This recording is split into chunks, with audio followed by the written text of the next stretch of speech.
की गुठली जमीन पर फेंकी, अचानक एक बहुत बड़ा जिन उसके सामने आ खड़ा हुआ। जिन की आवाज सख्त थी। उसने कहा, तुम्हारी इस हरकत ने मेरे बेटे की जान ले ली है। तुमने जो आम की गुठली फेंकी वो सीधी मेरे बेटे को लगी और मेरा बेटा मर चुका है। अब तुम्हें इसकी सजा दी जाएगी। ये सुनकर सौदागर का दिल दहल गया। वो एक लम्हे के लिए साकित रह गया। उसे अंदाजा नहीं था कि एक मामूली सी हरकत उसे इस हाल तक पहुंचा देगी। उसने फौरन कहा, मुझे इस बात का इल्म नहीं था। मैं नहीं जानता था कि यहाँ कोई मौजूद है। मेरी नीयत किसी को नुकसान पहुंचाने की नहीं थी। मैंने जानबूझकर कुछ नहीं किया। जिन ने जवाब दिया, नीयत का फैसला बाद में होता है, फैसला अमल पर किया जाता है, और तुम्हारा अमल मेरे बेटे की मौत बना है। सौदागर परेशान हो गया।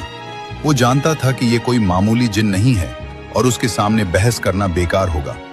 उसने खुद को संभाला और कहा, मैं एक सौदागर हूं। मेरे जिम्मे लोगों के हक हैं, अमानतें हैं और वादे हैं जो अभी पूरे नहीं हुए। अगर आज मुझे सजा दे दी गई तो बहुत से लोग नुकसान में आ जाएंगे। जिन ने कहा, यह सब मेरे लिए कोई मानी नहीं रखता। सौदागर ने फौरन कहा, अगर आप मुझे 1 महीने की मोहलत दे दें तो मैं वादा करता हूं कि मैं उसी जगह उसी वक्त वापस आ जाऊंगा।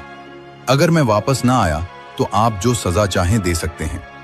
जिन ने सख्त लहजे में कहा, तुम्हें लगता है हम जिन्नात इंसानों के वादों पर यकीन करते हैं? सौदागर ने जवाब दिया, मैं आम इंसान नहीं हूं। मैंने कभी वादा नहीं तोड़ा, कभी धोखे नहीं दिया। मेरी पहचान मेरे वादे हैं। जिन कुछ देर खामोश रहा, फिर उसने कहा, अच्छा सुनो, अगर तुम मुकर्ररा वक्त पर वापस ना आए तो मैं खुद तुम्हारे घर आऊंगा। मैं जानता हूं तुम कहां रहते हो। मैं तुम्हारे घर वालों को भी जानता हूं। जिन ने बात जारी रखी, अगर तुम वादा तोड़ोगे तो सजा सिर्फ तुम्हें नहीं मिलेगी, तुम्हारे घर वाले भी इसकी कीमत चुकाएंगे। यह सुनकर सौदागर के चेहरे पर घबराहट साफ नजर आ गई। उसने फौरन कहा, नहीं, मैं ऐसा नहीं होने दूंगा। मुझे अपनी जान से ज्यादा अपने घर वालों की फिक्र है। जिन ने कहा, तो फिर याद रखना, 1 महीना, न 1 दिन कम न 1 दिन ज्यादा। अगर तुम वक्त पर वापस आए तो मैं तुम्हारी बात सुनूंगा, और अगर ना आए तो अंजाम तुम जानते हो।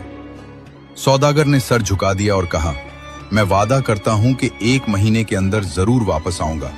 ये मेरा कौल है। जिन ने आखिरी बात कही, याद रखना, हम वादे भूलते नहीं। उसके बाद जिन गायब हो गया। सौदागर वहीं खड़ा रहा। वो जानता था कि उसके पास अब सिर्फ 2 रास्ते हैं, या तो वादा पूरा करे या सब कुछ खो दे। और यहीं से इस कहानी का असल इम्तिहान शुरू होता है। सौदागर